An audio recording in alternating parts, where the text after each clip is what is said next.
Freedom begins when you stop being you. 1. Truth only unfolds when the mind becomes still. Krishnamurti said, "Truth has no fixed path, no one can lead you to it, and no one can walk it for you. Truth unfolds only when the mind stops chasing what it wants and begins to look directly at itself." In this video, we won't learn a technique or a method, but the simple art of seeing the mind clearly, honestly, and attentively. 2. Inner awareness, seeing what thought is actually doing to you. When you observe a thought, you see it never appears on its own. It comes from memory, from the past, from what has been experienced before. And because thought comes from the past, it can never see the present moment as it is. Thought wants to react. It wants to defend. It wants to conclude quickly. But when you simply observe, gently, attentively, without judging, without resisting, you begin to realize something crucial. Thought is not intelligence. Thought is only the echo of memory. This recognition opens the very first doorway to inner freedom. 3. The self is only a story the mind creates. The I you think you are is really just everything you remember about yourself. Your wounds, your successes, your failures, the praise and criticism you carry, the image you try to maintain, the expectations you want others to see in you. All of this is memory. It is the past. Krishnamurti said, "The self is time." When you look deeply into yourself, you'll see that every fear, jealousy, and desire is just the past trying to survive. And when you stop identifying with that story, the self becomes light, transparent, like an illusion beginning to dissolve. 4. The observer is the observed. This is deep, but here is the simplest way to understand it.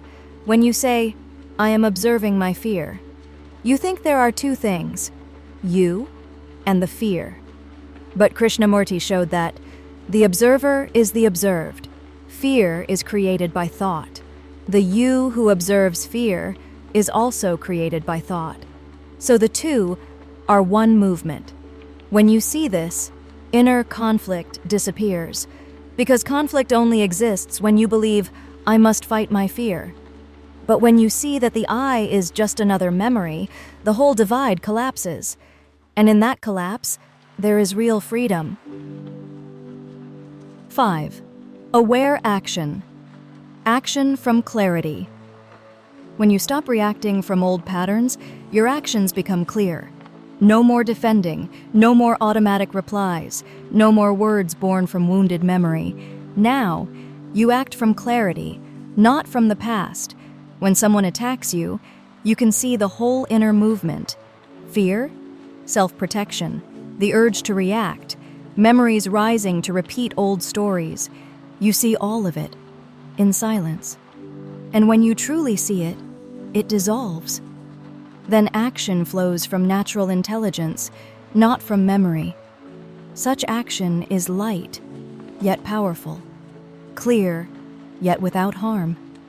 Action that leaves no trace, no burden carried into tomorrow. 6. Freedom. When no method is needed. Freedom does not come from techniques, not from practice, not from trying to become a better version of yourself. Krishnamurti said, "Freedom comes when you see bondage clearly. When you see fear clearly, it fades. When you see the self clearly, it quiets. When you see truth clearly, you cannot return to illusion.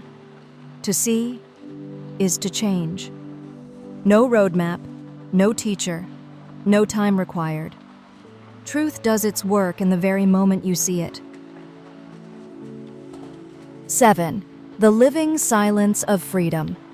When the mind stops searching, stops resisting, stops clinging to memory, a different kind of silence appears. Not the silence of suppression, not the silence of exhaustion, but the silence of a mind that has understood itself.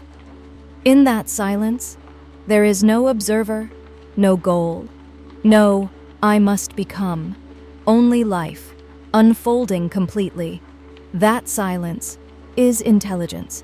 It is where truth touches you without any intermediary. If this journey resonates with you, subscribe and activate the bell, not to follow a teacher, but to continue walking together in this exploration, this freedom from the very structure of the mind. I will meet you in that living silence.